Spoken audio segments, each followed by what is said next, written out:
Hey guys, how's everybody doing today? Hopefully everybody's doing great. Uh, so today's topic or today's discussion, lesson, whatever you want to call it, is master your subconscious mind.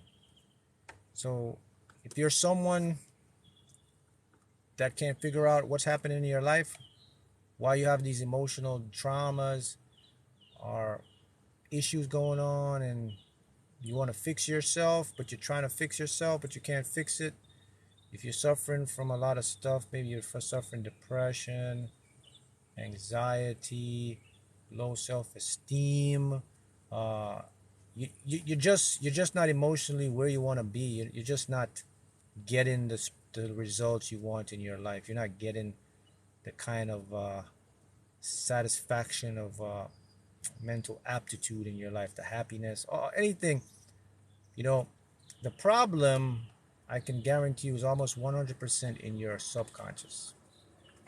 And today I'm going to teach you how it works, how human behavior interacts, why is it so difficult to change stuff, and why do we keep going back to the same pattern or repeating. And I'm sure we've all heard this before, right? When they say, well, you have to break the generational curse or the family curse or whatever they call it. And there is some truth to that. And that's what we're going to focus on, like breaking that generational curse of lack, low self-esteem, and all that stuff. We're gonna discuss all that stuff, and I'm gonna show you how it works. All right. So first, I want to talk about the different realities that we all exist as, we live in as people. We hear people say, "Well, my world is different than your world." Like, if you say, "Well, I live in a world where I have this certain class of my standards, the type of people I talk to." Like, for example, my world is, I'm about positive people and positive stuff. And someone else would say, "Well, my world is a lot of stress and all that." And the truth is, each individual, we do inhabit parallel worlds at the same time, but we also inhabit emotional worlds at the same time. I'm going to show you what I mean by that. So here's what you need to know, right? Just a statement.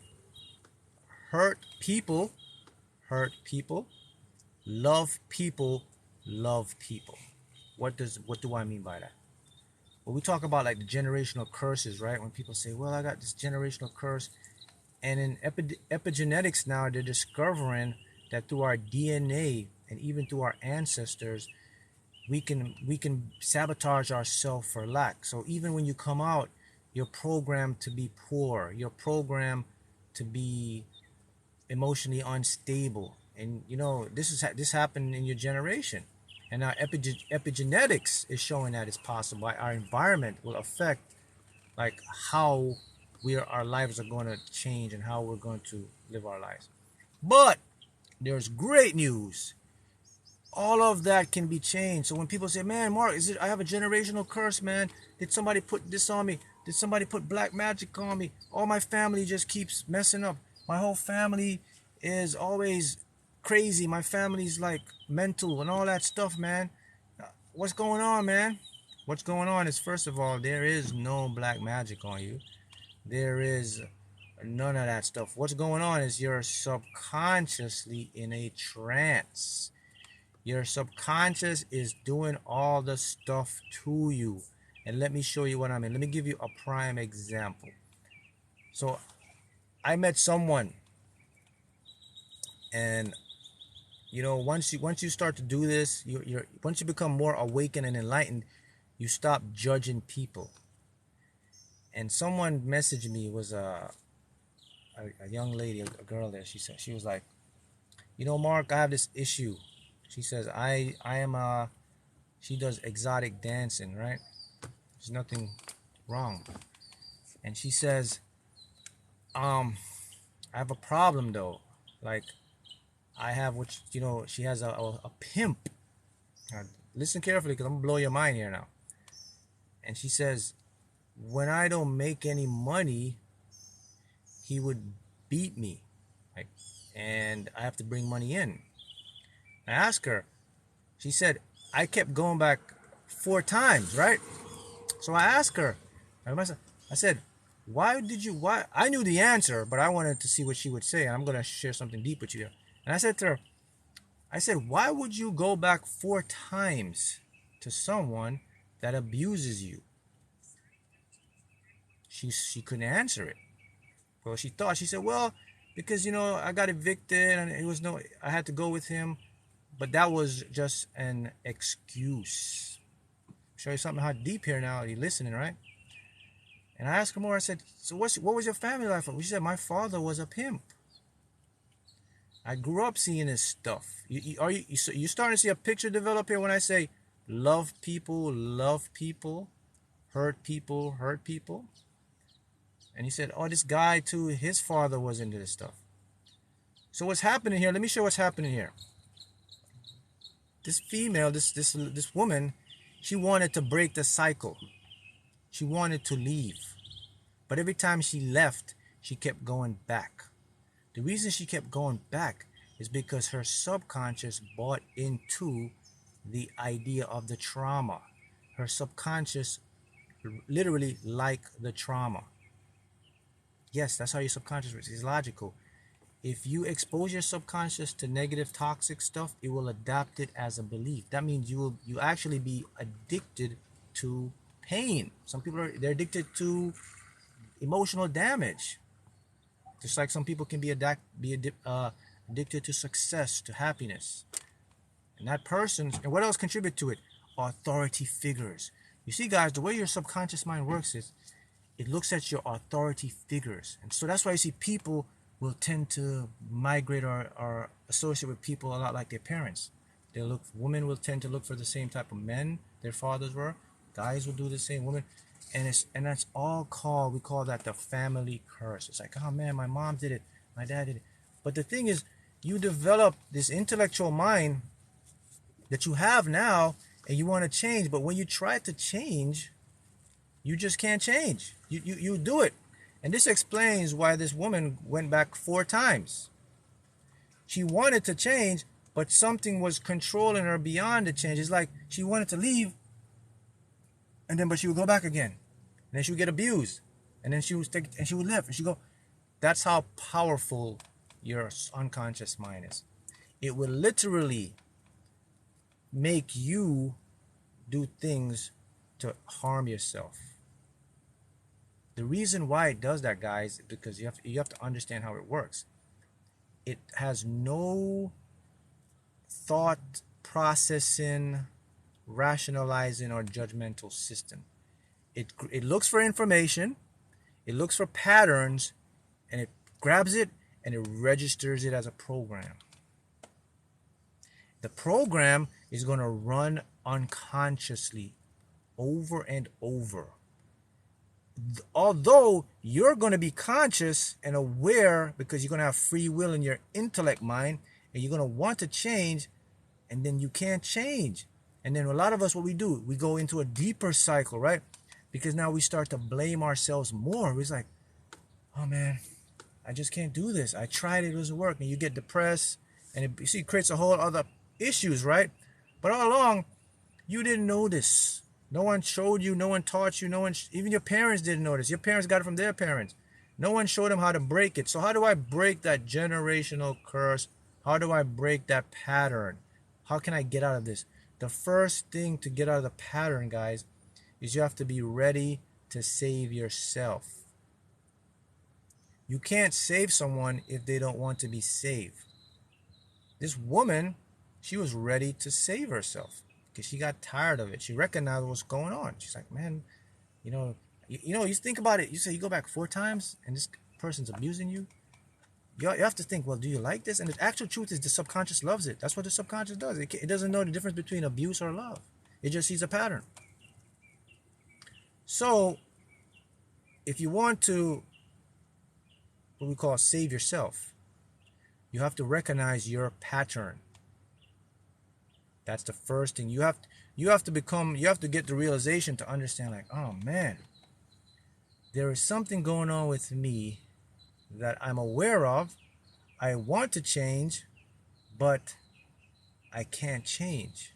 I'm aware that I'm trying to change, but yet I keep sabotaging myself from the change. See that? Good. Once you get that, then it goes to the next step. Someone says it's hard work. It's not really hard work. It's more of awareness work. Once you are aware of your pattern, now you can go in and switch it. So what do we do when we understand now? So let's talk about the subconscious and things about your subconscious that you may or may not have known. Okay? The first thing about the subconscious is this, is your subconscious likes patterns. It looks for things that you think of, say of, interact with repeatedly. So once it sees a certain movement or a certain thought frame or a certain way you talk, it's going to now store that as a program. So we're familiar with a computer. A program is what makes the software runs. Okay, that's the first thing. The next thing about the subconscious is it takes information from authority figures. That's why your parents are so influential in your life. Whoever you grew up with, that's why they have the most effect on you. That's why you cry, you know, your dad or your mom is, and if your parents are toxic, you're going to be toxic because your subconscious looks for authority figures. And this is why the Matrix is so good at programming you, because they develop authority figures for you. They say, well, this is your teacher, my authority figure. This is your pastor, my authority figure. This is your priest, authority figure. So your subconscious easily now is going to say, all right, I'm going to trust this person. No matter what they say, if they're feeding me BS, I'm still going to accept it because they're my authority figure. Because your subconscious is programmed for authority figures. Notice authority figures. You have teacher, pastor, minister, mother, father, mentor. See that stuff? So that occurs from when you're at birth, from you're a kid. But the parents are the most influential. So if you're a kid and you grew up, maybe you see your mom and your dad having like abusive relationship. Maybe you see your mom struggling or your dad struggling. Maybe you see how your dad talked to your mom. Maybe you see how your mom talked to your dad. Guess what's going to happen? You're going to follow that pattern. You're not going to see it now. It's going to show up later on, though. It's going to show up when you develop what's called your critical faculty, or what you call your conscious logical mind. You start developing that around age 12 or 13. Then now you're going to grow up. You're going to get a girlfriend or a boyfriend. You're going to start doing the same thing you did your boyfriend or girlfriend. You're going to do the same thing to your girlfriend or boyfriend that you see your mom and your dad did to your mom. And you're going to continue. And then you're going to go again. And then at one time now, you're going to get to the point where you're going to get tired of it because you want to change, and you can't change because the program is stuck. So good question. Someone asked me, so how do you reprogram? That's a great question. But you know, the issue is some people don't even know they have a program. That's why so many people are lost and so many people are struggling, and they're in what I call a reality loop. That's an example of this lady, woman, right? That she keeps going back to this pimp, and she gets abused, and 4 times she keeps going back, but she doesn't want to go back. I could tell in her talk, and she wants to change, but she's like, man, I don't know why I keep going back, and I keep putting myself in this abusive relationship, and then I leave and I'll come back. That's to show you how powerful the program is. She intellectually knows what's going on, and she intellectually wants to change, but emotionally our program is running. So before I teach you how to change the program, let me tell you something about who we truly are. Every one of us are broken or have been broken. None of us came into this game in perfect condition. We all had our issues. Some of us still have our issues. Some of us are still emotional. Some of us are still trying to figure out, like, why do I do what I do? Some of us have broken the program. Like I was there, I've broken the program. So I'm going to teach you how to break the program and how to reprogram the program. Because, you know, our parents, I see my parents, when I was growing up, my parents had issues about how to view money, how to view relationships. And I noticed I was following that pattern, man, when I was growing up. I was like, man, I'm doing the stuff my mom did. I'm doing the stuff my dad did. See, I was wise enough, though, to become aware of that stuff. Because for me, ever since I was a kid, man, I've always been very observational. I always like observe stuff.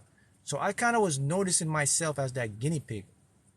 I said, man, Mark, you're doing the same pattern your dad is doing or your mom. And I was like, man, not only my mom, but my grandma. And when I told my mom, she would say, oh, that's how it is in the family. Oh, that runs in the family. Your father's like this. You know, you're going to be like this. Your mom said, you're just like your father. You're just like da da da da da. But that stuff is very powerful because your subconscious says that's what it is, and it's going to run the program. So back to it. So here's the thing I discovered that I think maybe you guys didn't know about this, all right? We, including me, all of us, we are 98% subconscious programs. That means 2% of our conscious awareness is all we are seeing right now in this 3D world. It may look like a lot to you, but you don't see the below the surface. We are 90% programs that are pushing us through our actions, our thoughts, our habits. It's very powerful. Are we asleep? Is listening to subconscious affirmations on YouTube helpful? Yes. So, all right. So now so once you understand that you're a program, and now you want to change. So let's use the example again. Now let's say someone now is in this emotional abusive thing, right? And I point them and I say, hey, look, here's the issue. The problem is not your analytical mind. The problem is we have to change your subconscious blueprint. See, your subconscious have map. Like you have a map in your head, like you can see your world. Your subconscious has a map down there. It's called the map of reality. And you have two maps, right? You got a map of reality in the unconscious that you can't see, but that's what's driving your actions and habits. Then you have another map where you can see, like I'm aware, and I'm aware of my thinking, I'm aware of my action, I'm aware of my actions. Sometimes I don't know why I do my actions. Like just like you're aware that I do this, but I don't know why I'm doing it. I'm not supposed to do it. I keep going back to this. Like you're a guy, you keep going back to this toxic girl, toxic boy, you know, whatever. You're like, man, I know I shouldn't be doing this. Why do I keep doing this? Because sometimes you can't help it because you're driven by your subconscious mind. See how that works? All right, I want to make sure you guys see that work. All right.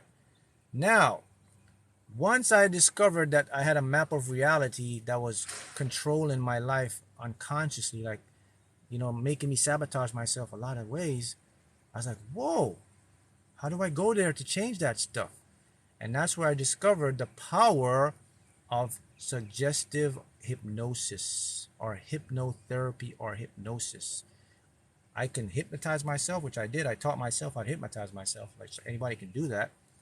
And I realized how my subconscious worked, and I started to change the map of reality in my subconscious. So how did I do it?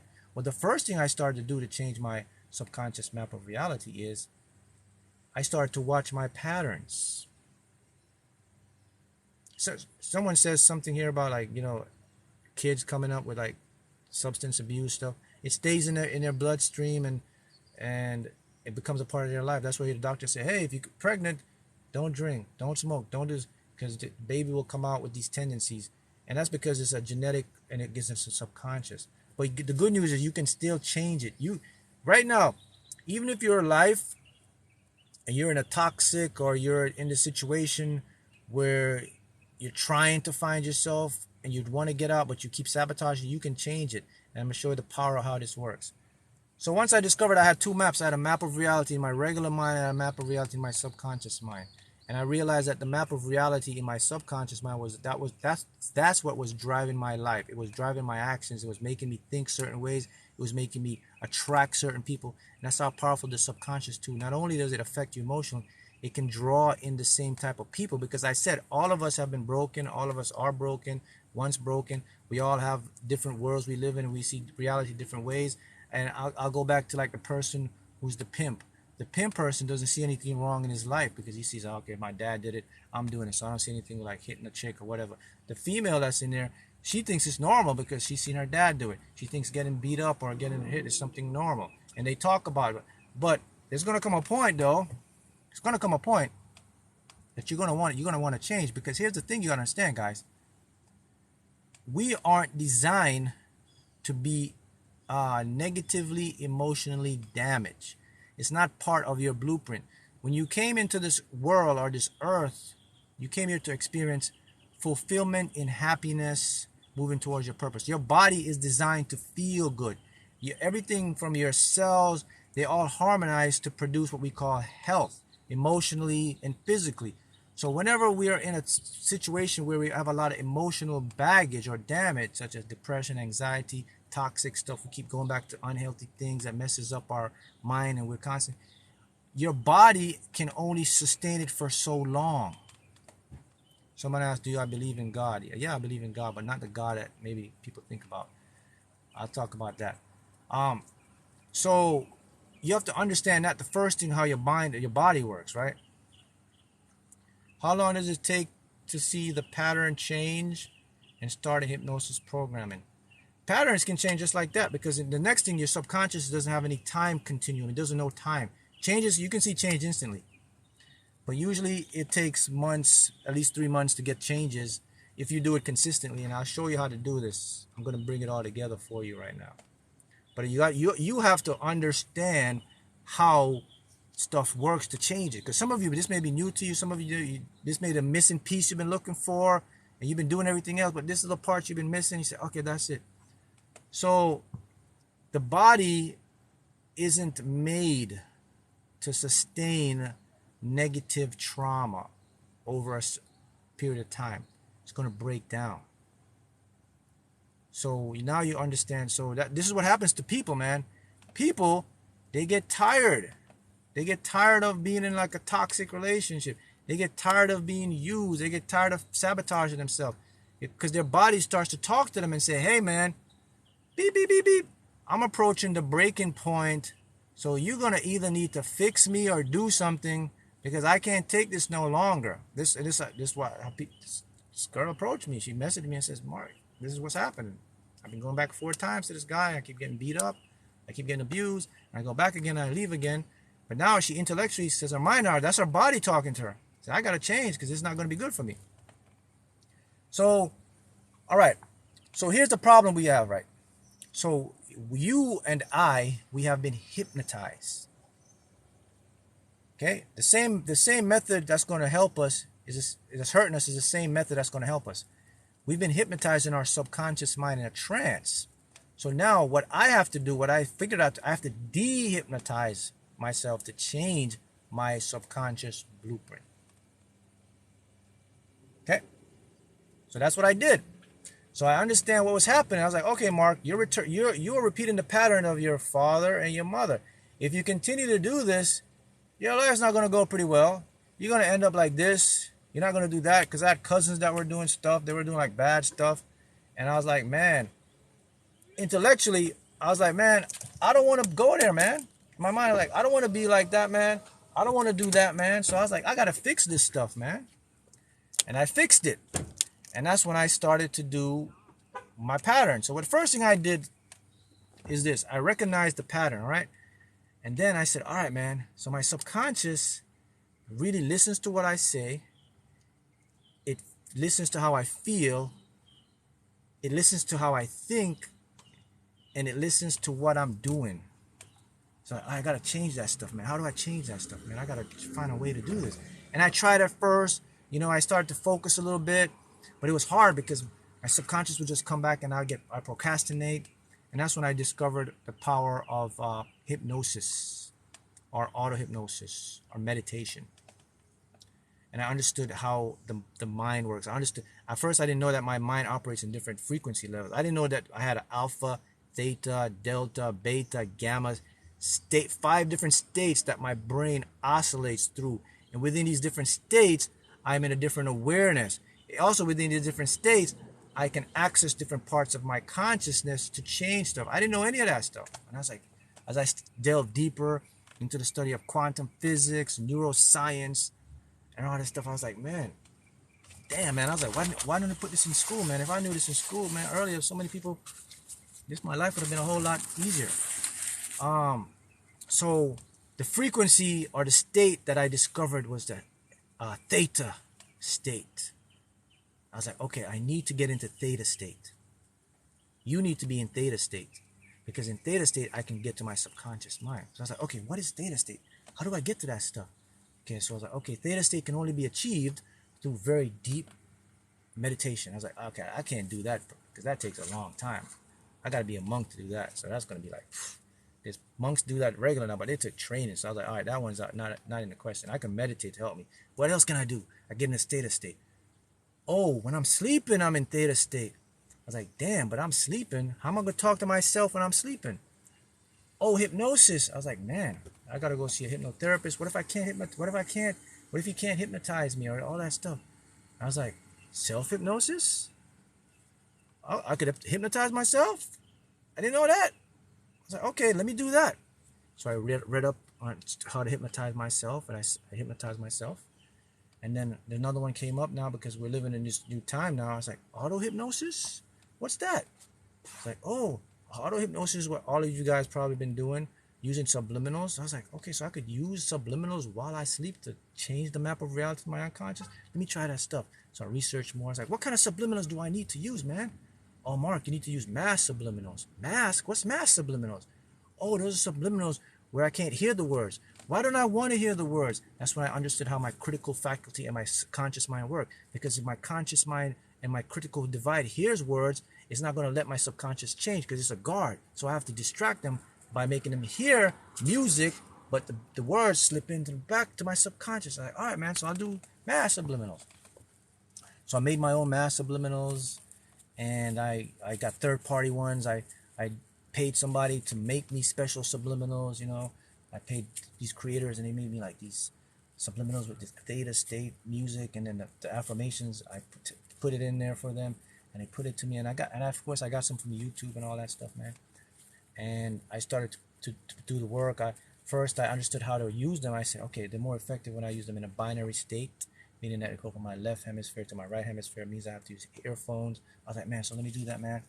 And man, I started doing that. I was like, man, I got to do this, Mark, because, you know, I don't want to continue the generational curse, so to speak. I got to break this curse. And I got that, man. And within the first week, I started to notice results. And I was like, whoa, this is amazing.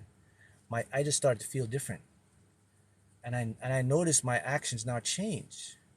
And I noticed my surroundings change. And I noticed I stopped sabotaging myself. So after about 3 months, I did 90 days. Every night I didn't miss one night. I kept my subliminals. Every day I got up. I stopped challenging my mind. I started focusing on what I want. I started talking the talk now that I want my subconscious to understand. I understood how the language of my subconscious worked. I didn't speak anymore in the past or the future. I started speaking the present because I knew my subconscious doesn't understand this. And that's how you overcome blockage. That's all the blockage. That's what I'm talking about right now. The unconscious emotional blockage that I had from my generational ancestors and family and all that stuff, it was all now being wiped out. And the most powerful for me was the auto-hypnosis and also me doing self-hypnosis. And self-hypnosis is really simple. I made tons of video on self-hypnosis. And I'll show you how to do self-hypnosis again. It's really easy to self-hypnotize yourself. The best time you want to do self-hypnosis, well, actually, the only time to do self-hypnosis, the best time is when you wake up in the morning. Because again, remember, I'm in theta state. Remember, theta just means hypnotic state. So when I wake up in the morning, I understood that I have 2 hours before I switch into beta with a B, like bees. Beta, which takes me out of my subconscious program state to now my regular running state. So what I would do in the morning when I get up, man, I didn't jump out of bed. I would just chill. And then I would talk to myself with my eyes closed and program and hypnotize myself what to do. I'd talk to myself in question format out loud. I'd say, what would my life look like with this? How would it make me feel to do that? Why am I so successful at this? Why am I the best at what I do? Why are things so easy and effortless for me? Why am I so happy and harmonious? All type of stuff I was throwing into my life, man. Why do good things always happen for me? All that stuff. And I'll do those every morning, and I hypnotize myself. What happens when I did that now, my subconscious mind started to take those auto-suggestions and started to create a new map of reality. Unbeknownst to me consciously. this was all happening subconsciously, but it would show consciously. And as I did that, the change occurred. The first change I noticed was the situations that I used to sabotage myself completely stopped. I realized, okay, this is what I would have done. I didn't do it anymore. And I was like, man. And I didn't know why I didn't do it. I just wasn't doing it. And that's when I knew this stuff was working. And I was like, man, I got to keep doing this. And I kept doing it. And then I got my map of reality fully changed.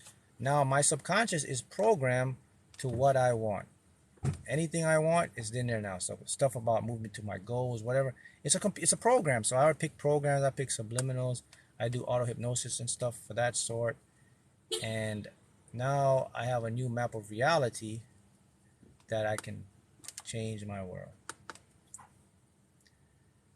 That's the thing that we all face, and you're facing the same thing, that we are run by the unconscious. Someone says, question, did you notice a change in your digestion? That's an interesting question. It's just a strange question. But yes, I do notice. And the thing, and I did notice like how my body changed. I became more in tune with my body. And people forget to understand is that your subconscious is your immune system. And your gut contains a lot of the bacteria that helps us to manifest. It creates the energy and the vibration. So you'll notice all type of changes in your digestion will feel different. You'll start noticing things that you didn't notice because your subconscious now is adopting it. It's getting back into that normal state of what we call harmony. Remember I said we are all electric beings, right? Electric magnetism beings. So we are programmed to be in a harmonious state to feel good. Anytime we miss that, anytime we're off balance, that's when we get into self-sabotaging stuff, toxic stuff. So when you get back into your state, your body's going to start to adjust and change, and you may notice things you never noticed before. Someone says, yes, I can only eat energy-filled food. Yeah, but the big thing is this, is that many of us are walking around, and you may think that you have no control, you can't fix yourself, it's a lost cause. There's no lost cause. You can change your life right now because you don't have to end up like your parents. You don't have to be like your mom, your dad. You don't have to be in that toxic relationship. You don't have to be in that abusive relationship. You don't have to settle for scarcity. You can go out and make a lot of money. You can go out and get good health. You can go out and get a healthy relationship. You can do all that. And you got to do that. You can do all that by changing the program in your subconscious, because that's where it all goes in. We've all been junked up with a lot of these things. So when you hear people talk about family curse, that's what they're really talking about, is that subconscious thing. It's not like a supernatural thing out there putting stuff on you. We're doing it to our own selves, to our unconscious. Your unconscious is what you would call supernatural, because it is very powerful, because it takes information from a 5D world and brings it into a 3D perspective. So a three-dimensional world is what we inhabit right now. That's what we can see and interact with through our, what we call our conscious logical mind. A 5-dimensional world is invisible to our senses. You and I can't interact in a 5-dimensional world consciously. A 5-dimensional world can only be accessed on an invisible scale, and that's where your subconscious comes in. And this is why you attract certain people around your life, and you don't know why, because your subconscious is going in that 5-dimensional world and taking the vibration, and it's talking to people subconsciously from a 3-dimensional world, and they're attracted to you. So if you notice, if you're toxic or negative stuff, you're going to attract toxic and negative people. If you're positive and abundant stuff, you're going to attract positive and abundance people. That's the thing about the subconscious. It doesn't judge. It gives you both sides of the spectrum. And the beauty about the subconscious too, once you have a program in it, it's going to continue to run. So if you program yourself for happiness or success, you're not going to sabotage yourself. It's not going to happen ever again. Your subconscious will make sure it doesn't do it. Just as how you can program yourself for sabotage. So there's a lot of stuff you can do to help achieve that stuff. Intermittent fasting is great. But the thing we have to understand is that, we are products of our emotions. The things we do in our life, we do because we want an emotion. And it's a communication to our unconscious mind.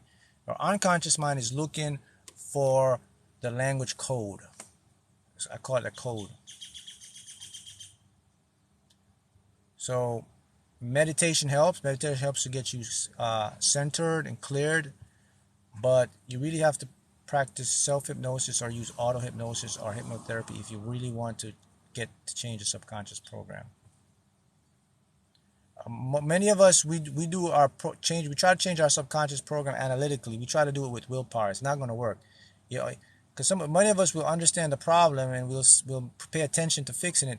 But you can only hold your attention for so long. None of us can consistently focus on something all the time. It's just not going to happen. That's when you're going to break the trance, and your subconscious is going to pick up back the trance and put you back in that trance. All right. Someone says we actually do attract who we are, not what we want. Right. You attract who you are from an emotional, vibrational level based on the subconscious program you have. So that's why now you notice how family stuff keep happening. Like, oh, my mom did it, my dad did it. Your mom didn't know any better, so I passed it on to you. But now you have the opportunity to be the one to break that, what you call, whatever curse. You can stop it right now. You can go into your subconscious and change. And that's the big secret about this stuff, is that when you're going to manifest or create your world, you have to be a master of your emotions. Why do you think everyone's suddenly healing on a mass scale? Because information is being out now. It's information. We live in an information age where we're sharing information. Internet, there are people, teachers like me and everyone, we're sharing our story, and we have this big bridge we never had before where we can communicate and we can share information. And plus, the point where we're at, we're in the age of Aquarius now, which is the age of enlightenment and truth. And the things are happening now. People are waking up.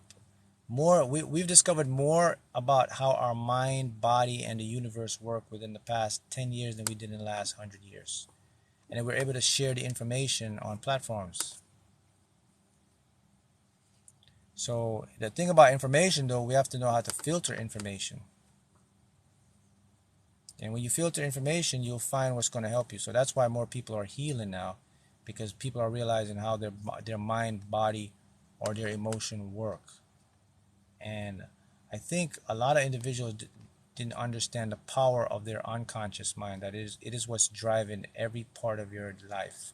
As I said, guys, we are only 2% conscious awareness. That's it. We're 2%. You and I are 98%. So what I'm saying to you, everything that I'm doing now, it's predicated on what I've programmed in my unconscious mind. Everything you're doing, the way you think, to what you eat, to how you look, is predicated on your subconscious program from your parents or authority figures. Someone said I could channel but not change.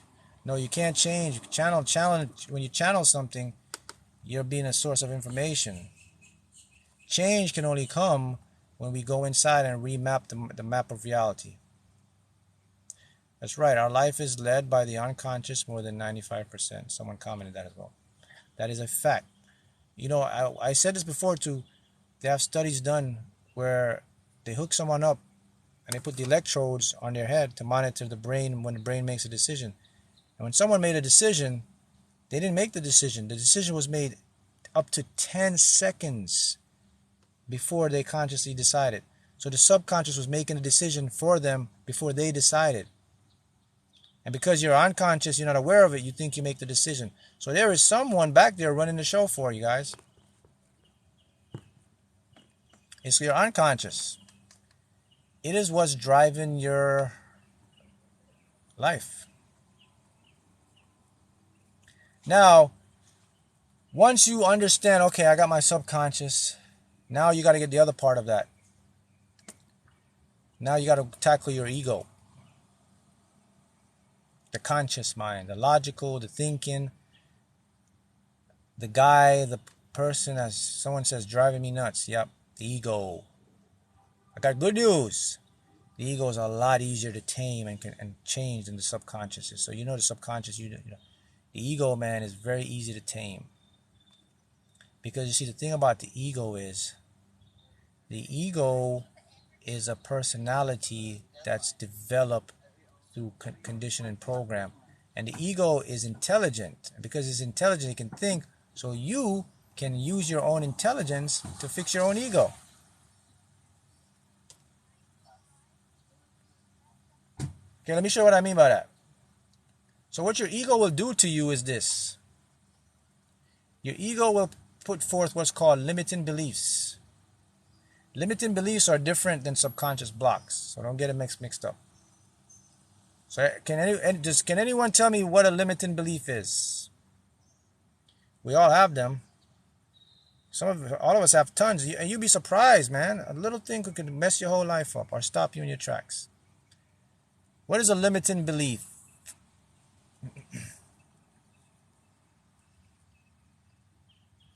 Can anyone tell me what you heard said limiting belief? Someone says, I believe it's not true that has been given to you that hold you back. False realization that you're destined for something due to the past. I'm not good enough. That's good. I'm not good enough. Not feeling worthy. Fear. Great stuff, guys. Great stuff. You guys are on point here.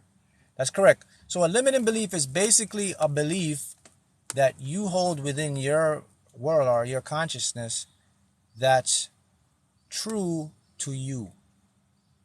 That's a limiting belief. It's a belief that you feel is true to you that stops you from doing something you truly want to do. So let's give an example of how you can change a limiting belief with in your ego, and I'm sure how easy it is to program your ego, like self-doubt. So let's use one that's pretty common. Everyone has it. Let's talk like money. So a lot of beliefs are like, I have to work hard to make good money. So some people, when I say that to people, they don't understand that's a limiting belief. They're like, that's not a limiting belief. Oh, yes, it is a limiting belief. Because you don't have to work hard to make good money. You can make a lot of money in your sleep. You can make money by chilling. You can make money by working smarter. You can have money. You can have money chase you, or make the money work for you. But people have been programmed to work hard to make money. That's why it's a limiting belief. So how can I fix that belief, Mark? While it's been in my conscious and I see my family, everybody. And that's what people do. People will break their backs. They'll work hard to make money. And by the time they make the money, they can't even enjoy it. They have some health problems because they've been sweating, stress, and all that stuff. So how do I fix that? What can I do, Mark? So here's what I do. I use my own intelligence because my ego is the one that's generating this. So how do I fix my ego? So what I do is I challenge all my limiting beliefs. I go to court. I'm the lawyer. The ego is the prosecutor. I'm the defense. So what do? I do very simple. I go to my ego and I say, all right, so you make me believe that I have to work hard to make money. My ego says, that's correct. You have to work hard to make money. So I said to my ego, prove it to me. My ego said, what? I said, go ahead. You have to prove to me that this belief is true. And I say, but that means, my friend, that within this entire Earth population of 7 billion people, in order for this belief to be true, every single person on the entire Earth have to work hard to make good money. Now, Your Honor, if one person on the Earth doesn't have to work hard to make money, I have to dismiss this belief. The judge says, you're right. Mr. Ego, can you prove this? Ego's like, no. It's you have to work hard for you, not for other people. Ego, you're trying to trick me. The ego can't prove to me because there are millions of people on this planet that don't work hard to make money. So I know that's a limiting belief. So now I realize, oh, Mark, you don't have to work hard to make good money. There are people that are making money in their sleep. Boom. Defeat my ego with my own intelligence, man. See how that works? Now, what's going to happen now, my ego is very smart, so it's going to remember that. Now it has to come up with another trick. It's like, I can't use that one on Mark. He got me. Damn. I can't tell him he has to work hard to make money, because now he's going to show me someone on the internet that's sleeping and making money. And I can't refute that. So what happens to that belief? Now that belief will not only go into my ego, where my ego now will start to realize it, but that belief will also go into my subconscious mind.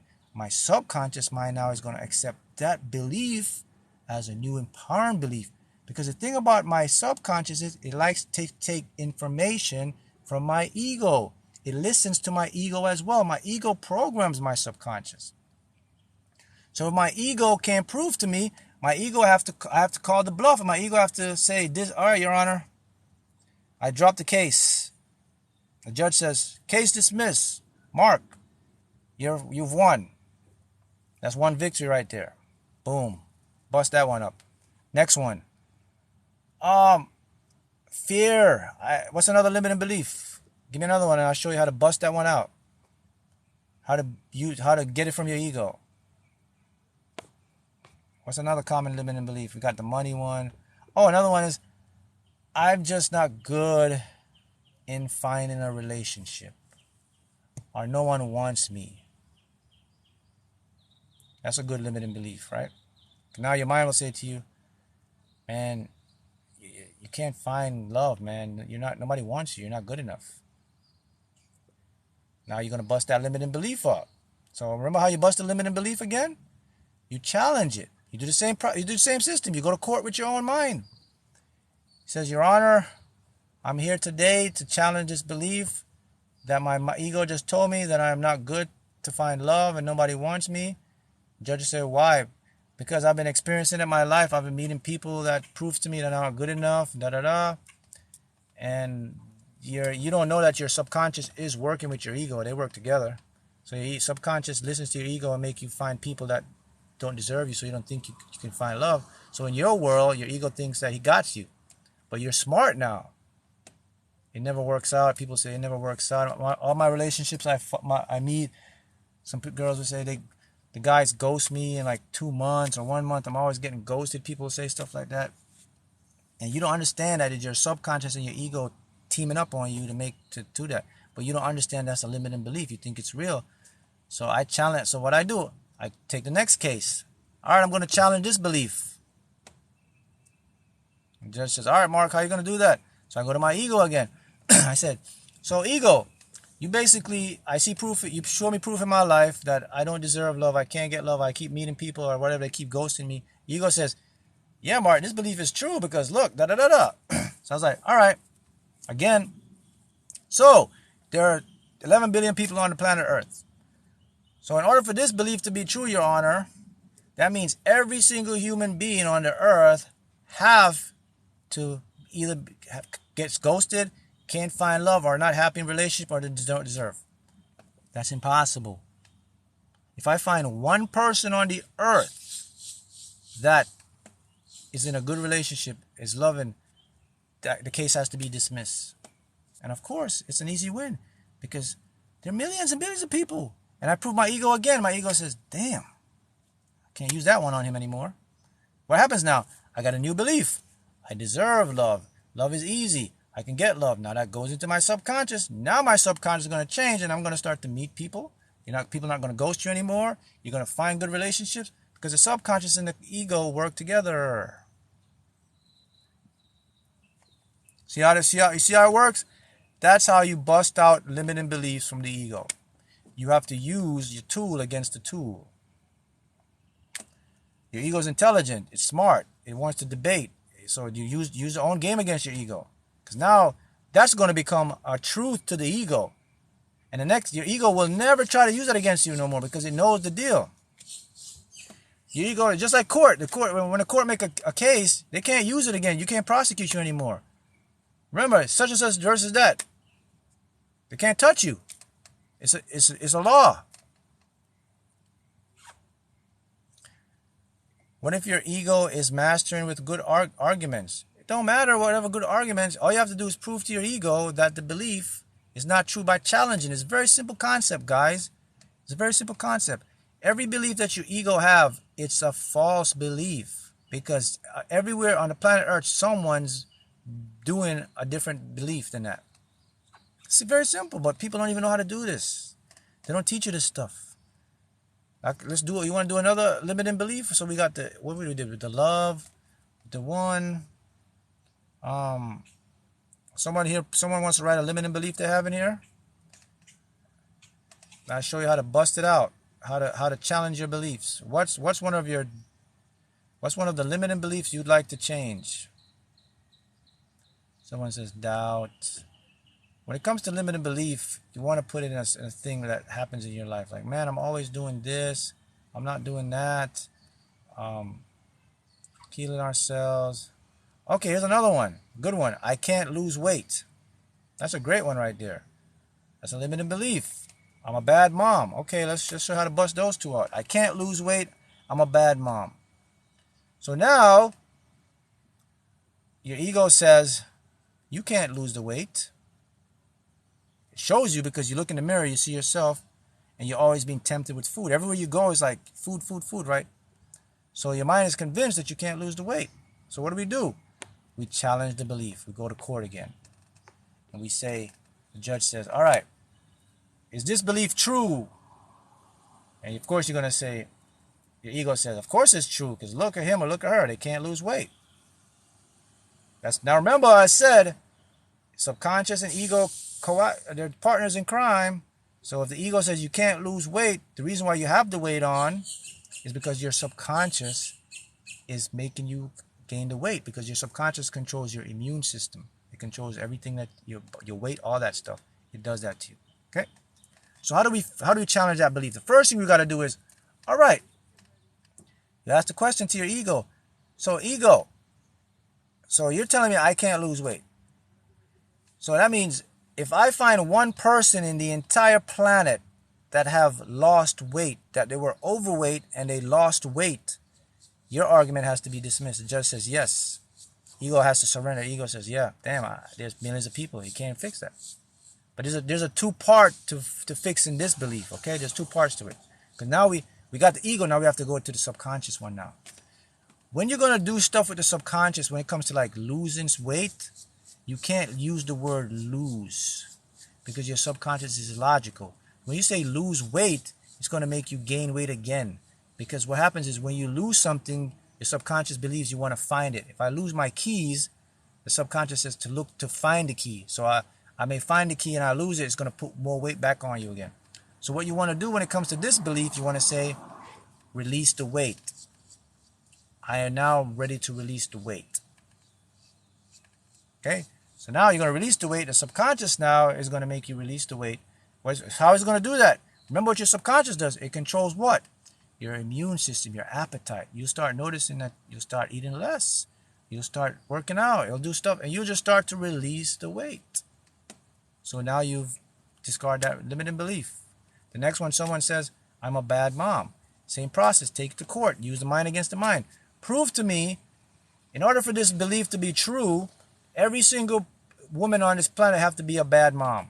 The judge knows that this is impossible. The judge says, ego, why even come to court, man? You can't even prove this stuff. I'm going to have to dismiss this. Ego can't argue because he says, damn, I can't.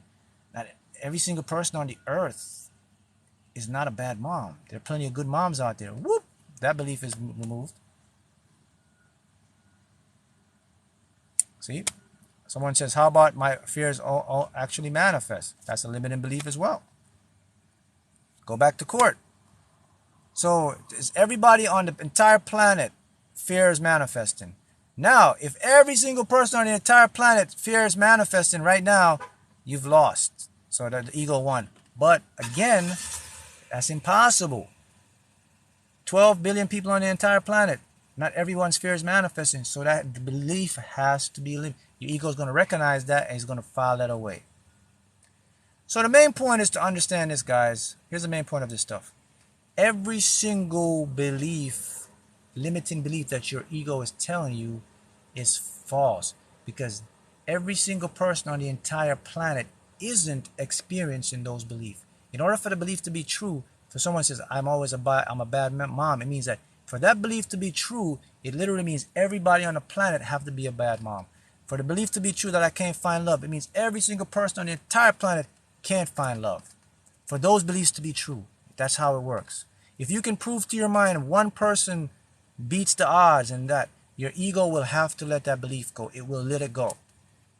Because it's an intellectual, logical mind. It's going to logicalize. It's going to tell you. It's going to say, well, damn, you got me. It's going to shake your hand and say, you got me on that one. That's how you approach the ego. The next way to master the ego is to change your ego now into a person. And to give your ego a personality as a child. If you make your ego a child, you become above the ego, and now the ego will start to look up to you instead of your ego controlling you. You start to control your ego. So what I did, I gave my ego a name. My ego's name was Mark. Is Mark Jr. He's 8 years old, and he doesn't know jack, because he doesn't. Remember, I recognize how quantum physics and science work. That my mind can only perceive 2%. My higher self, of course, can see everything. So I intellectually know that my ego can't see everything. That's why I identify as a child. So my ego would come up to me and say, well, Mark, it's not going to work. Mark, remember this happened last time. Mark, da-da-da-da. I just remind my ego, Mark Jr., you're 8 years old. You can't see the whole picture.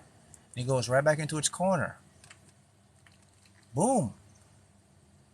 Mark Jr., relax. Chill out. Goes right back into its corner. Because I've given it an identity as a child. And it really is a child compared to my higher self in knowledge. My ego is like an 8-year-old. My higher self is like millions and billions of years ahead in experience. So that's how so now I have my ego under total control now.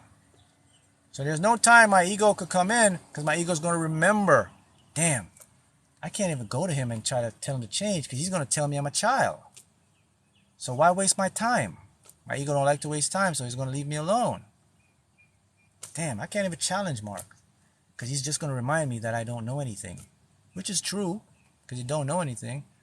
How can I get this guy? What can I use fear on him? Let me go try to use fear on him again. Can't use fear on me anymore, because I know what fear is. I challenge my ego again. Hey, I just asked my ego one simple question. If he brings fear to me, I ask my ego this. I said, hey guy, hey Mark Jr., is this happening now? No. All right. Bye-bye. That's it. I can only experience fear if the fear is actually happening to me right now. And it's not. It's an illusion. Simple fact. That's how you master your ego, guys. So my ego now can't use fear on me. Now, it doesn't mean I totally eradicate fear, because fear will still come up through my subconscious. You know, subconscious still has emotions. I may watch something and it may bring up a fear, but I analytically understand what it is, and now my ego. So now my ego now has this, because I put this identity to my ego, and I keep calling it Mark Jr., and I keep billing his head is 8 years old. Guess what happens? My ego eventually now starts to look for me to direct it instead of it directing me. I've brainwashed my ego into seeing that I'm over it, and what it says to me I can never take serious. And I've won the game. Because the ego wants to control you. It wants you to believe everything it's telling you. You have to use the mind to master the mind. Mind to manipulate mind. And this works because you are not the ego. See, I'm an observer for my ego. That's why I'm able to give my ego an identity and a name. Because I am the true self. I can observe it. And my ego realizes that. And let me tell you something about your ego.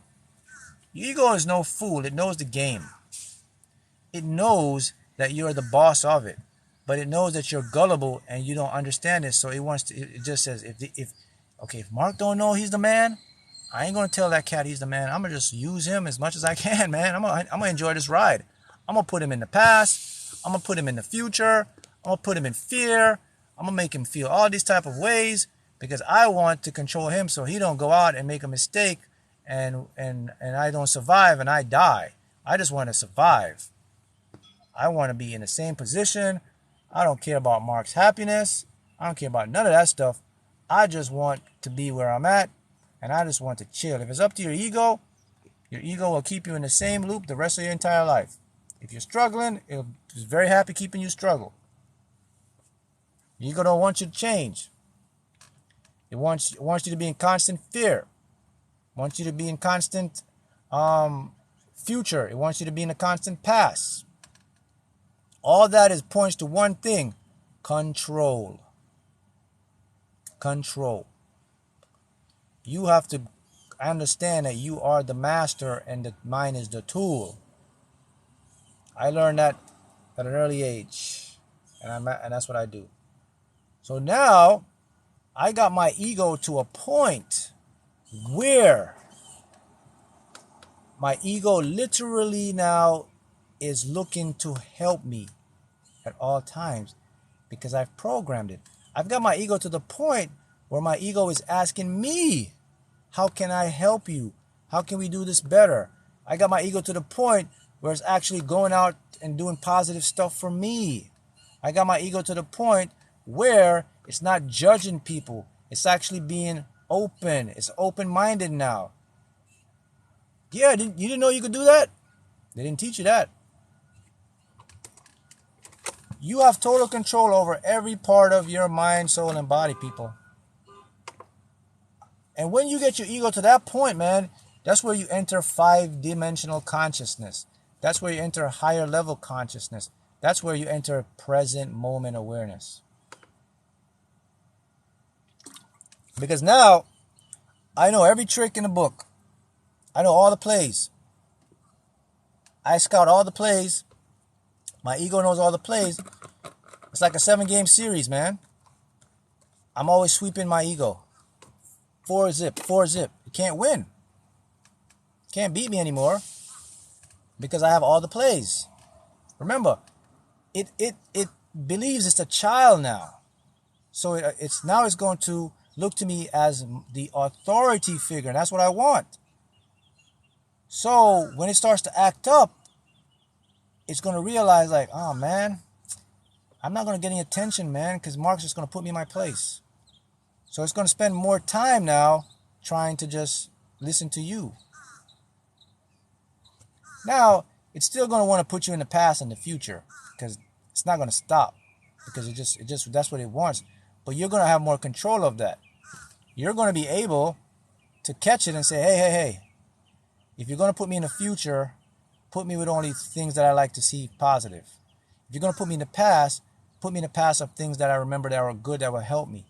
And that's what your ego will do. It will remind you of good stuff in your life. It will say like, hey man, remember you did this? You can do that again. Hey man, this is possible for you. Instead of the other way, we're like, man, remember this happened to you last time? If you do this, it's going to happen to you again. Negative. In the future, this is going to happen to you. Negative. See, now the past and the future in my ego now is all positive and optimistic stuff if it wants to bring it in. And anybody can get their ego to that point. You can do that. And you can, the voice in the head now will slowly dissipate. You won't hear any more of that. You're not good. It can't work. They only want da da da da da da. It's quiet now.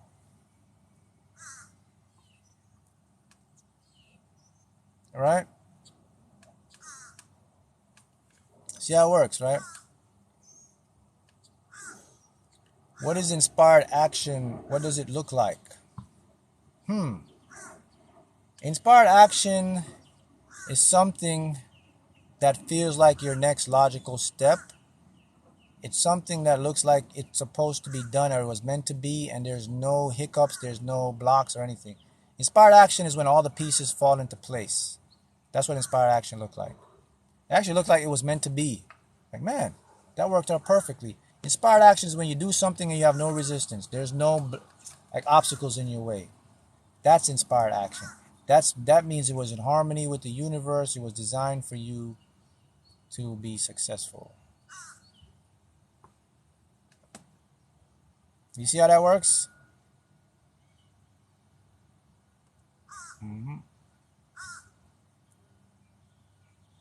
Do you think the pineal gland helps?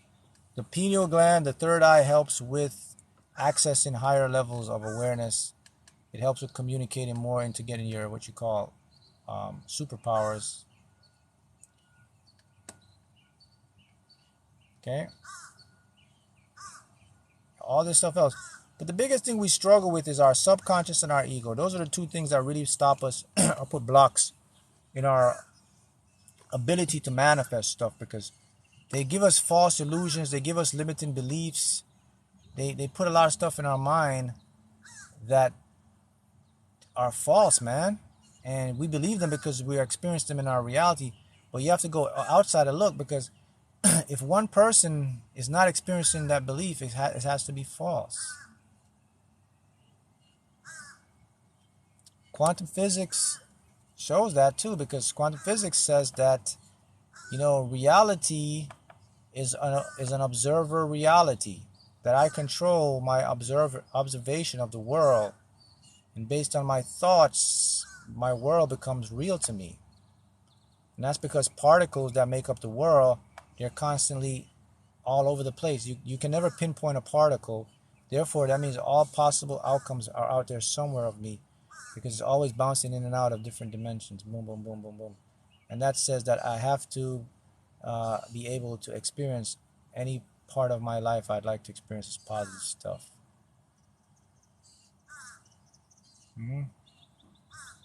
Somebody says subconscious, watch Vanilla Sky again.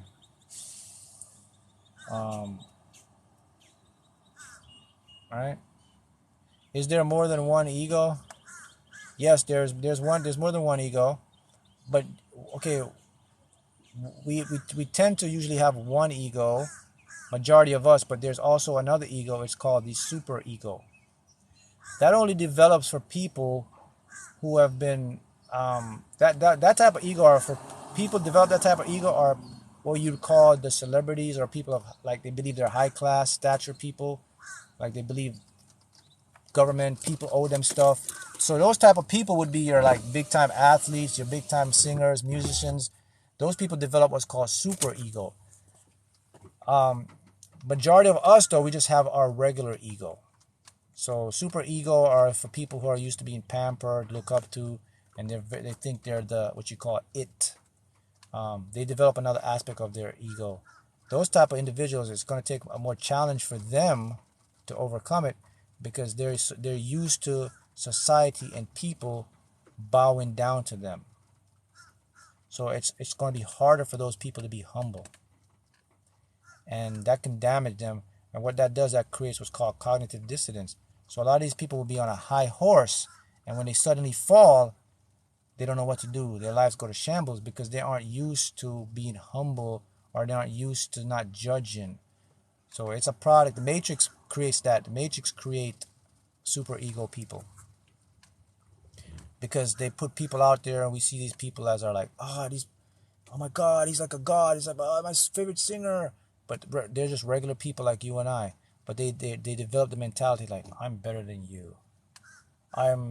You're supposed to do this for me. You're supposed to do that. Blah, blah, blah. So, you know, they're like, oh, da, da, da. And those develop what's called super ego. So I doubt many of you are like that, which is good. And, you know, again, you have a lot of individuals who are very, like, famous, high individuals. They don't have super ego. They developed humility. But it's rare, though. It's going to be rare, because the ego likes to be stroked. Your ego likes to be complimented. It likes to be favored.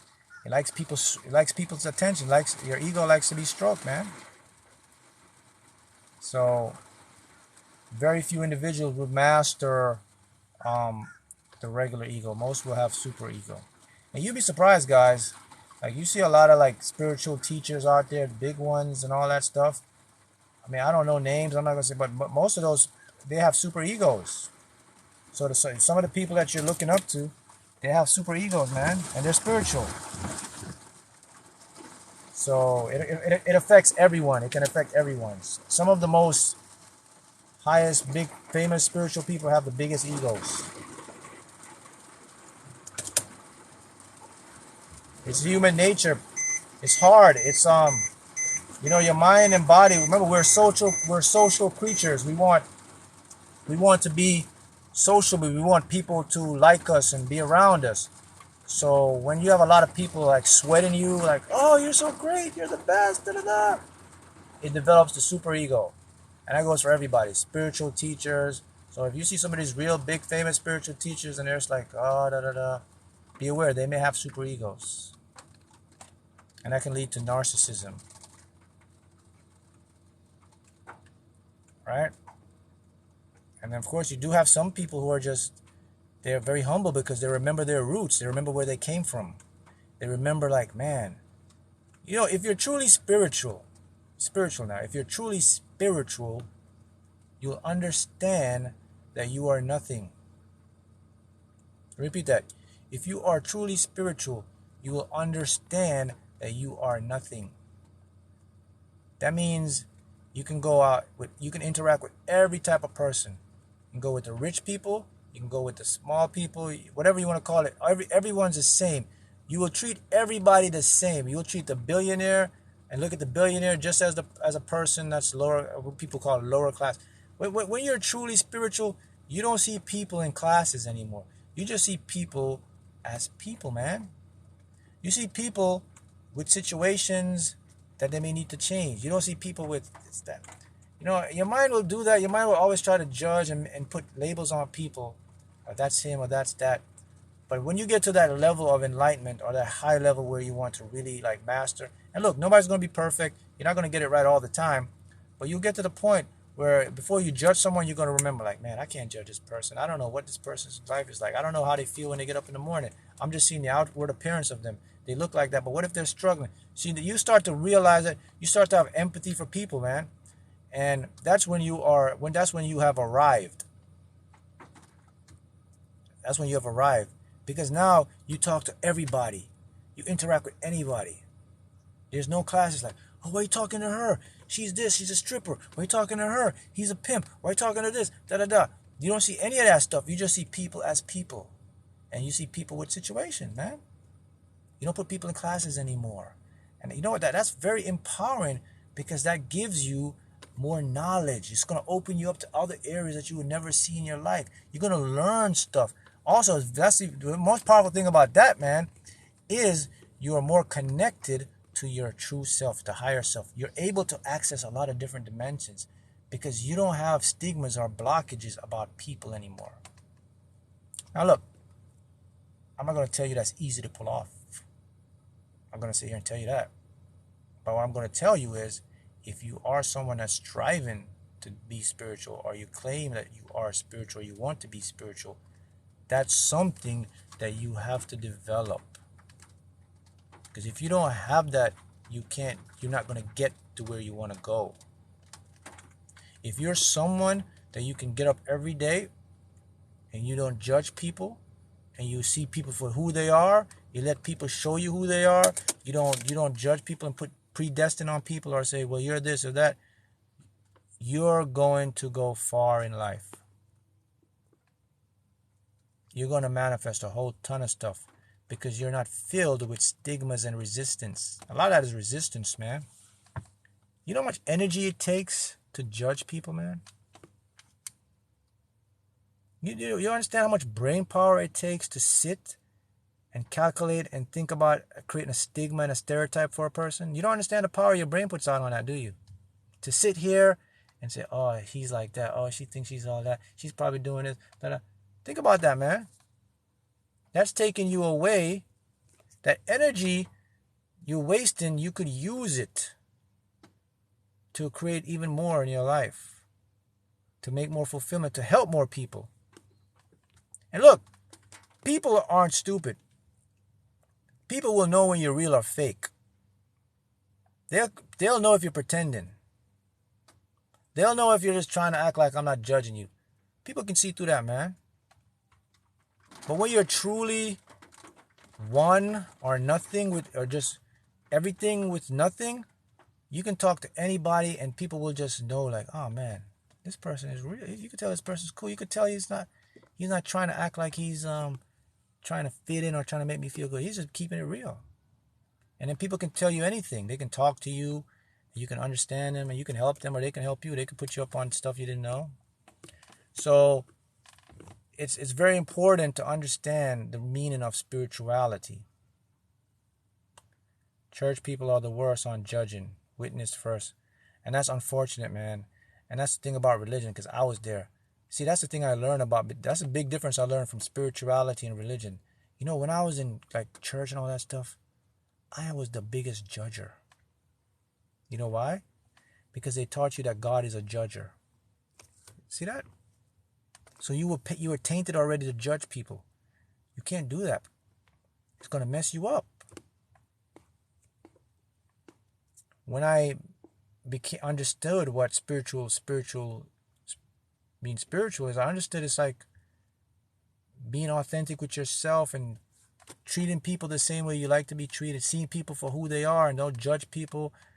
And yeah, some people will tell you stories. Some people may not be on the accord you want to be, but it's not for me to judge them. I could understand. I could say, okay, I understand that. I don't have to partake in it. That's the difference. But I'm not going to judge you because I don't know your story. I don't know where you've come from. I don't know the subconscious emotional blockages you have, the things that you couldn't control. I can't see all that stuff. So I'm not qualified to judge you. Actually, nobody's qualified to judge because you don't know the baggage or the subconscious thing anyone's carrying from their childhood, the things that they couldn't control. All that is unconscious, and people do things because of certain things. You can't judge that stuff. You have to understand that, just see people for who they are, and that's how you can help to change people like that too. And your ego will become more healthy. So if that's a true spiritual person, people who are spiritual will talk to people from all walks of life. They could go sit at a table. They don't believe in like, oh, I'm big famous. Nah, man, it's nobody. Look, this world we live in, this planet is a blimp in the universe, guys. We're not special. Your celebrities are not special. Your big stars are not special. They're not even on the map in the grand scheme of the universe and reality.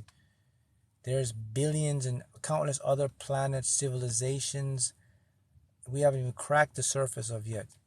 I mean, we're just beginning to realize that we are maybe not even the only species here. There have been probably other civilizations on this planet living in different dimensions. You see all the stuff on the news with UAPs and the technology.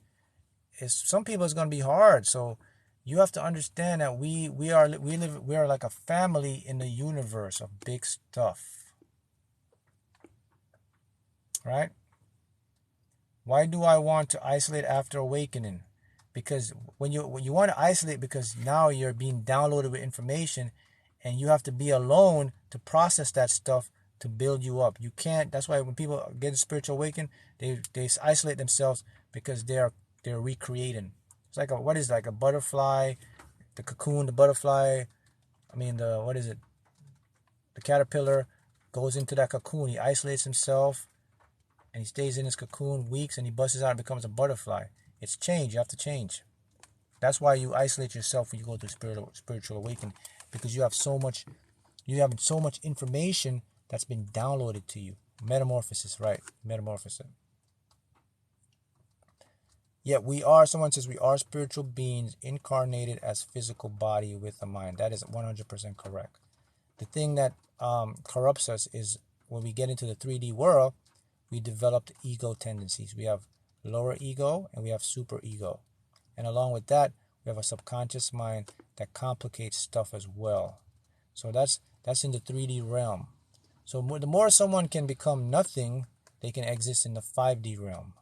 Nothing means they're not attached to anything or anyone. They don't judge people. Again, now, listen, keep in mind, guys, not judging people is not saying you're weak and you're a pushover. You gotta get that. You gotta see what I'm talking. When I talk about not judging people, it's not saying, okay, I don't judge that person, so that means I'm gonna go partake in what they do. It doesn't mean that. It just means that I understand that they're living their life, and I don't know their story, so I'm not gonna cast judgment and say it's right or wrong. That's all it means. It doesn't mean I'm a pushover. I'm just going, oh yeah. I'll follow your path. It's not my path, but I will talk to you and I'll love you and we'll help, but I'm not going to isolate myself and say, oh, because you do this or that, oh, you're not good for me. Don't work like that, man.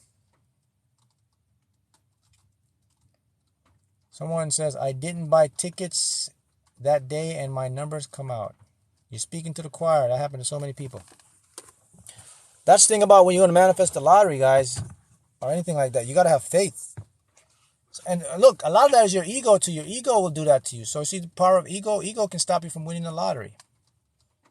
Ego can put doubt in you. It's like, he's not coming out this day. But I got good news for you, my friend. But just because you missed a number, you're going to get another chance. The universe always opens up another door. Like, not even another door, like infinite doors. If you accept it and believe that. Because we are a product of our beliefs. If you don't believe that, then I don't know what to tell you. But you have to believe that there's going to be other opportunities, because we live in a universe that gives us all these different dimensional opportunities. All right, guys. See how it works? Can you be in the 5D and still be interacting with 3D beings at the same time? That's the only way you can do it. That's the only. Your mind is in flux in two dimensions at the same time. Actually, multiple dimensions. You are 5D and you are 3D at the same time. You can't be one without the other. Can't. Let me show you. Your subconscious operates in 5D. Your conscious interprets in 3D. So you need to have two dimensions at the same time to function in a 3D world. In the 3D world is where you see physical objects, stuff, things. The 5D world, you can't perceive that with your physical senses because they just aren't advanced, or they don't have the capabilities to process different light different light filaments, different light function, different wavelengths of the electromagnetic spectrum. Your subconscious is the only part of your mind that can do that. So while it's doing the 5D stuff you're not aware of, it takes 5D information and it basically filters it or brings it down to the best so you can see it in 3D. So you're always in 5 and 3D at the same time.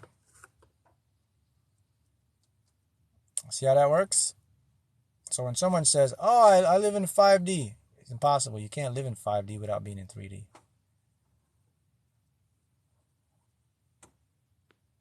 Okay? So now you understand more about dimensions and how this stuff works. 3D is just a way we filter information that makes sense to our physical senses. 5D is what you would call the field, the quantum world where we can't see information without instruments. Our senses just haven't developed the ability to do that. And that's where you get like trippy stuff happen, where you get dreams and things come in and you get visions and all that stuff. When manifesting lottery win, is it best to quick pick or choose numbers? Quick pick is always the easiest because every number is a winning number in a different universe. So just match the universe by the reality, by just understanding that I may let the universe pick the numbers. I'm not gonna bust my brain and try to force anything. It's the only time I play numbers is when I get them in a dream or I see them very vividly when I'm doing collapsing, like for the play 4, the play 5. I see those numbers. That's the only time. But if I'm doing like the big regular lottery games, like the Powerball, Mega Million, Fantasy 5, I do quick picks unless I get a dream. And I've gotten dreams with specific numbers. And of course, I play those numbers every day. I play those numbers, but I still do quick picks along with those numbers. A couple won 184 million last Friday. They said they buy the tickets that day because big jackpot. Yep. Most people do that. They'll buy the tickets on the day of the big jackpot. Again, now you got to understand though how this stuff works with the lottery. Remember, there's two realities existing, right? You have the world of probability and possibility where someone will luck up because it's just in the cards. Then you have the world of actuality where you actually create your lottery win. So when you see a lot of people win and buy lottery tickets, don't think like, they manifested it. It could fall in the category of probability or possibility. But I always ask the question, I say, which one would you be more secure in? Would you like to be in a reality where you can control you winning? Or would you like to be in a reality where you hope for luck to fall in your place? I like to be in a reality where I can control my winning.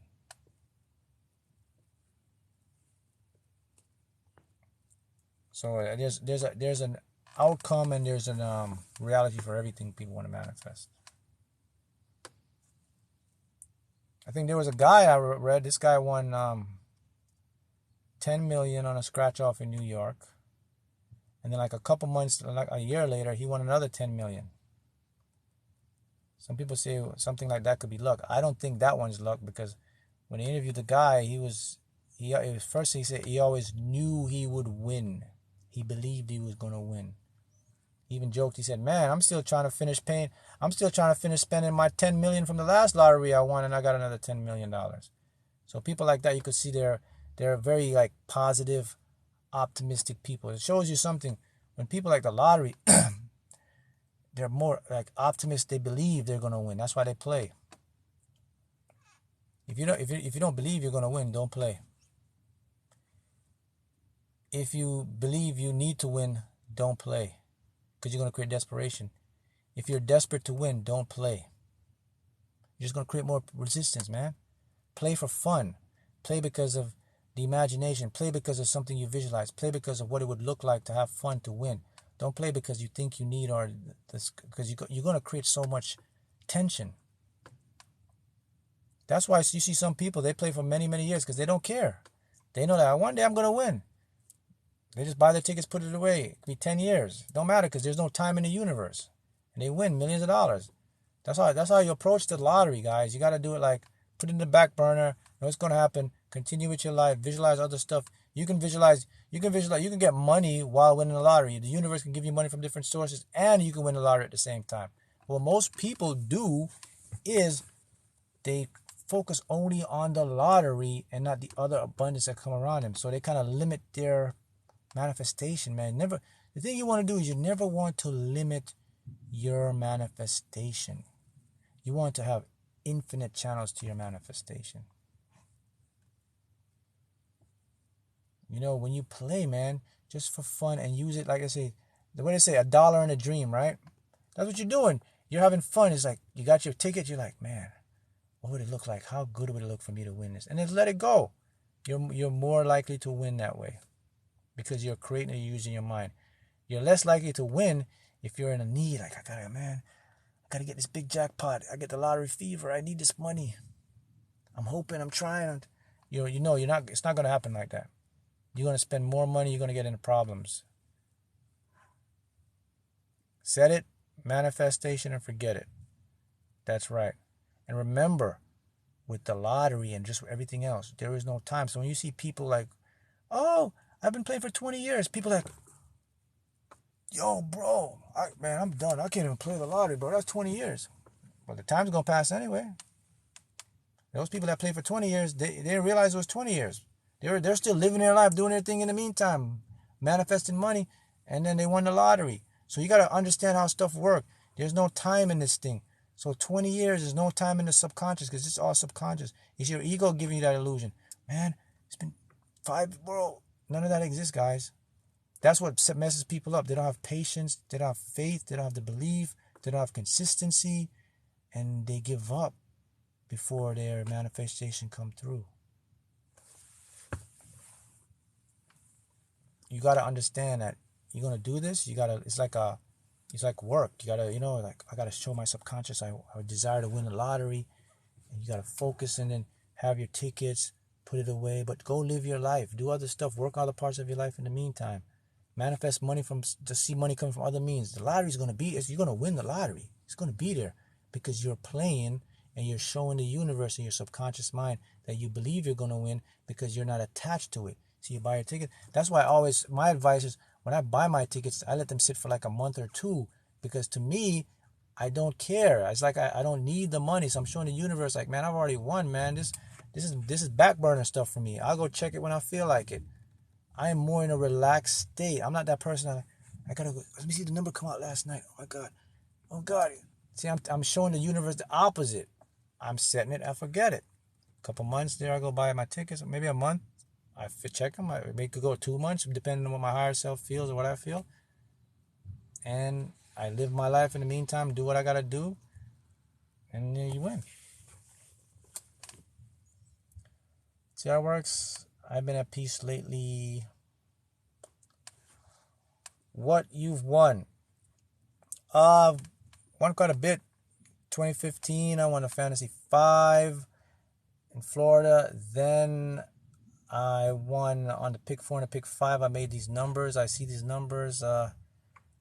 300,000, 400, 200,000, 100,000.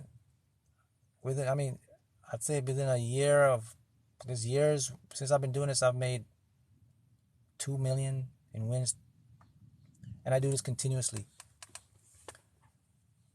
But I do most of my wins come from the play 4s and the play 5s, which I kind of use these angel numbers, and I make these double numbers, and I visualize and I meditate them, and I put them out, and they come out. Sometimes they come out in a few months. Sometimes they take 6 months. One of my numbers, the longest it took was like 12 months, but it came out, and I win 6 figures a month. So you can pick your own numbers on quick picks. Yep.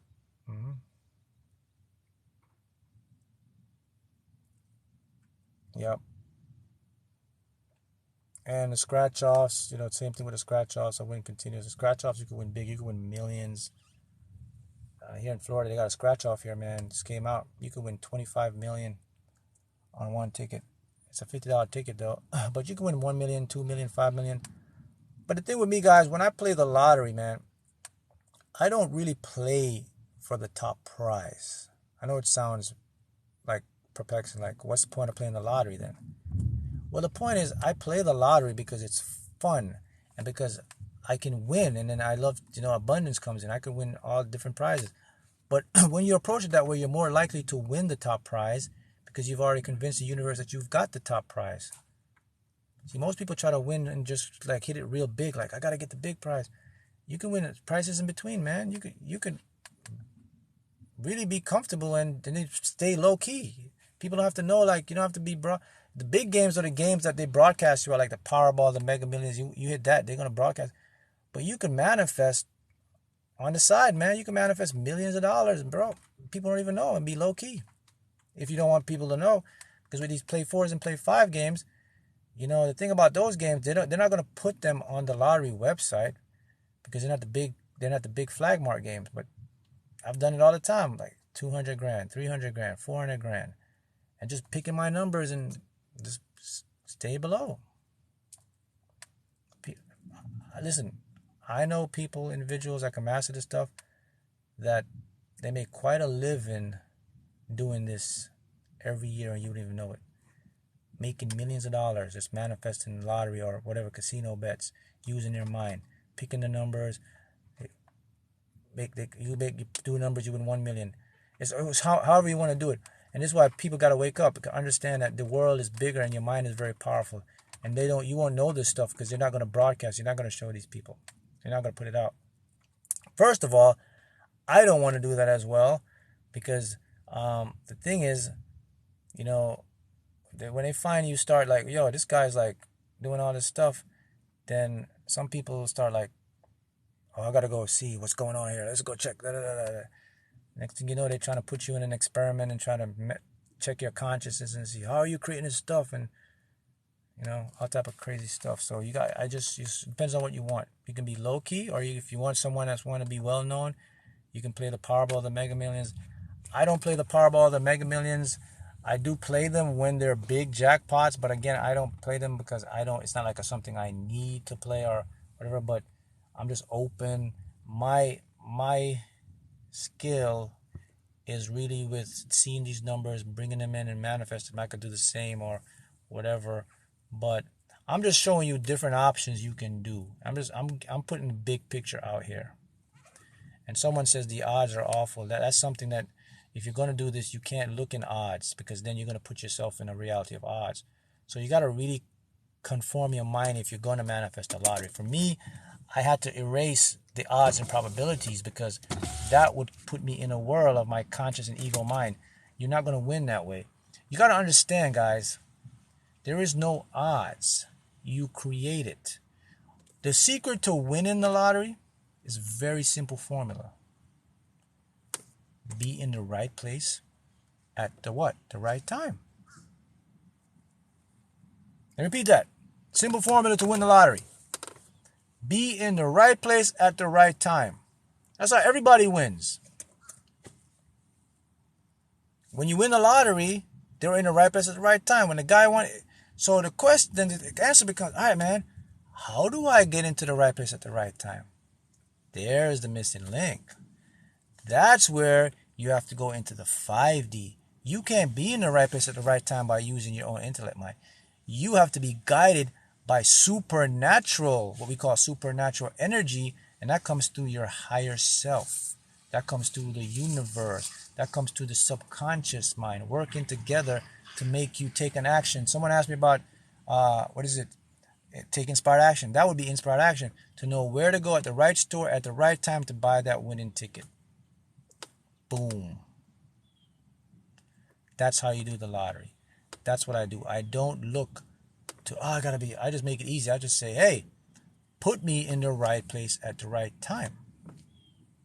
I just flip into the realities. And I said this before. There's one instance where I did this, and 8 days in a row, 8 days, I bought one scratch ticket. 8 days. And I think I bought, all of them were from different stores except for one I bought at store twice. And for each scratch ticket I bought within 8 days, every ticket, one ticket, by using my intuition and higher self, every one of those tickets was a $500 winner for 8 days in a row. What are the odds on that? Someone break that down to me if you want to go odds. Is that possible? If you do the odds, it says, oh, this is highly unlikely. How do you do that? The odds say you can't do that. 8 days in a row, one ticket. That means the store, everywhere I went to, I used my higher self, and every ticket I went, it directed me to be at the right place at the right time. 500, 500, 500, 500. And you don't believe me? I'm very transparent. Go to my Facebook page. Look it up on Facebook. Manifesting Lottery Winnings Using the Subconscious Mind and Law of Attraction. It's on Facebook. And you'll see all the pictures of the tickets I post 8 days in a row. Because every time I win, I take all my pictures. I'm very transparent.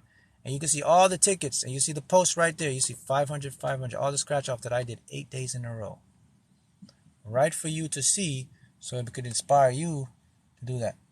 It can be an addiction to some people because you don't know how it works. Your ego gets over. So if you're getting addicted, you got to stop. That's where you got to go get help. The lottery should only be played with what I call money you can afford to burn. I repeat that. Lottery should only be played with money that you can afford to burn. So it doesn't feel like a loss to you. If you're using money that you need for your groceries, your light, and your bills, stop playing. Don't do it. It's supposed to be fun. That's why you see people say, well, Mark, most people that win the lottery are the people that are rich because they already got money, because they got money to burn. They don't have resistance. So if I was you, my advice to you, if you want to manifest a lottery, get a budget.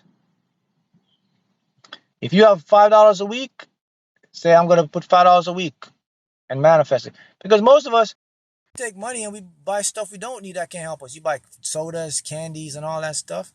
Then you can invest it. It's like an investment. So money to burn, that's what I call it. So okay, this is going to be my lottery budget. So I know that I'm not going to cry or anything because I don't know that. That's going to put you in a vibration to get what you want. Big rewards take big risks. Bigger rewards take calculated risk. You got to be able to take calculated risk. Most people become addicted because you see, the thing is, guys, the lottery paints a picture to the lack mentality that, oh, this is the ticket to freedom. But no, it's a trap, man. That's what the Matrix can do to you. So people spend a lot of money and they don't understand how this stuff works. They're playing in a probability world.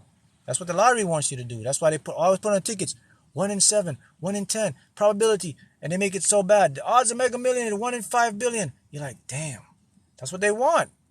But the reality is, guys, look, to win the lottery, it's not odds. It's just you have to be in the right place at the right time. See the formula?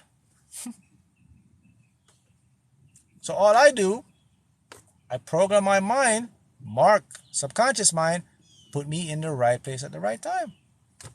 So I don't have to worry about the odds. I go buy a ticket when it says buy a ticket. I play when I feel it says play. But I do play consistently, though. And it says So everywhere I know, wherever I buy a ticket, I know it has to be the right place at the right time, because that's what I program my mind for. People play the lottery because they follow the odds. And first of all, people don't even know that there exist different dimensions and realities where you already won. They don't understand the mechanics of reality and the mind and quantum physics. So, and the lottery and that stuff is not going to show you that stuff and tell you that stuff. That's why I think it's misinformation. That's why people get addicted in gambling, because they think they can beat the odds. They're trying to beat the odds. Trying to beat the odds is that's what you're going to manifest, trying to beat the odds. Don't play for the odds, man. Play for fun. Play because you can see the visual. You don't have to spend a bunch. $1. It takes $1, $2 to win, man. So you have to. It's a different mindset. You know. You gotta get to a different frame of mind with the lottery.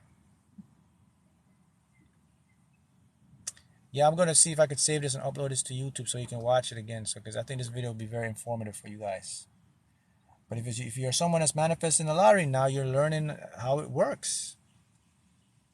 You know, that's what Cynthia Stafford did. She visualized it. She won 112 million. Shane Meisler, what's the guy, won like 450 million. He was, he didn't just win. People think he'd been doing it for like a year. Said he was visualizing for a year before he won. But he kept believing he was going to win. But that's what happens. You put yourself in the right place. Whenever you're dealing with the 5D world, there's no odds or probabilities. It's going to be so much easier for you because your higher self will direct you to be in the right place at the right time. Got it? All right. I'll catch you guys again on the next live.